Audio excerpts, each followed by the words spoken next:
see you. It is that time of day. Once again, when I bring you another quick update on what's happening in the crypto and altcoin markets, which we see moving through the VEPs very nicely. And if you look at Bitcoin, what's happening with the VEPs right now, it's been moving along today effectively as expected, really.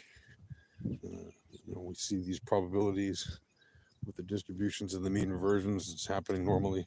And what we see right now on the weekly time frame is, for example, Bitcoin at the moment is actually looking to the upside on the weekly time frame. Now, does that mean that it can't end up the week down? No, of course it can end up the week down. But for now, the volatility indicators across the short length, middle length, and long length are looking up, down, and up. So they're indicating up, down, and up. Okay, and by that I mean the combination of the volatility reads and the correlations of that volatility with the data set is currently looking up on the short length, down on the middle length, and up on the longer length.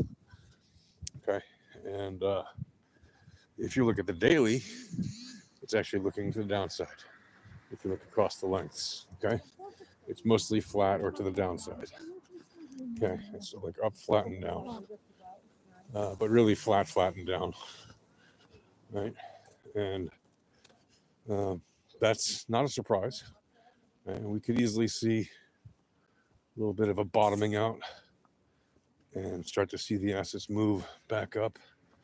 Maybe today, maybe tomorrow, maybe Thursday, and then Friday, Saturday, Sunday, see a pretty strong finish for the week to the upside, which would not be impossible. Certainly, right? I mean, it went up, it went down very nicely 2 days ago and yesterday. And that's the beauty of volatility, right? If you trade it, you trade low time frames. Right now, it's funny because people who missed the trade on Sunday going up got all upset that I missed the trade. Whatever. And then when it flattened at the top, rather than taking the trade to the downside for the mean reversion, they longed. They thought, it plateaued now, but it's going to go up for sure when the market starts on Monday. Well, it didn't go up, did it? When the market started on Monday. In fact, it was dropping the whole day before that.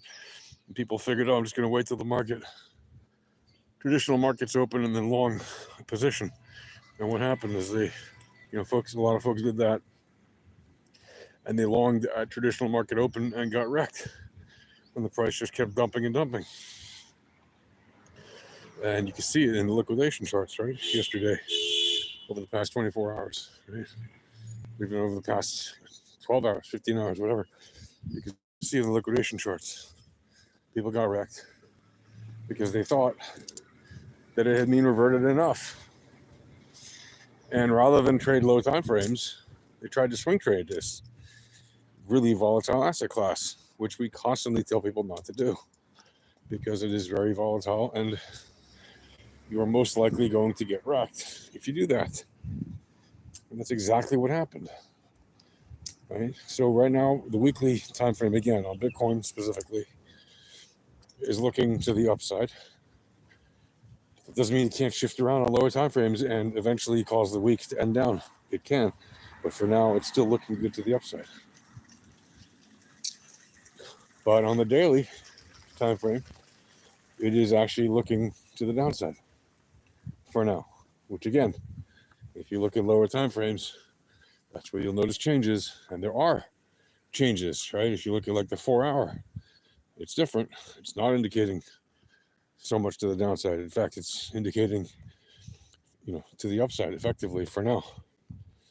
But again, I mean, if at any point you're watching this in the future, of course, these videos are of a timely nature. but you could really, you can learn from them about the VEPs, right?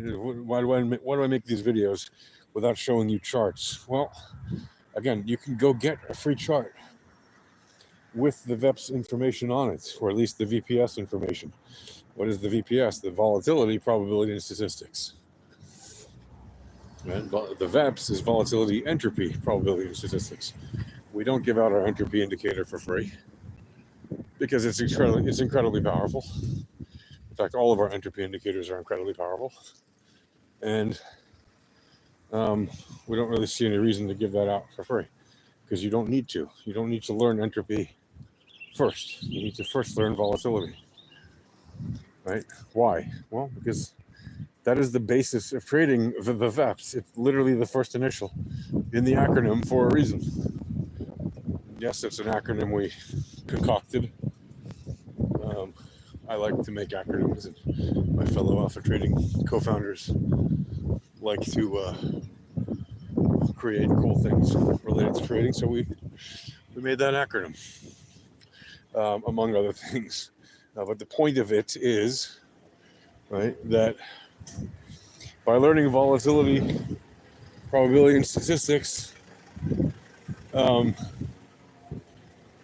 free, yeah, you can learn how to trade volatility, probability, and statistics, and still, win the vast majority of your trades, even without the entropy indicator.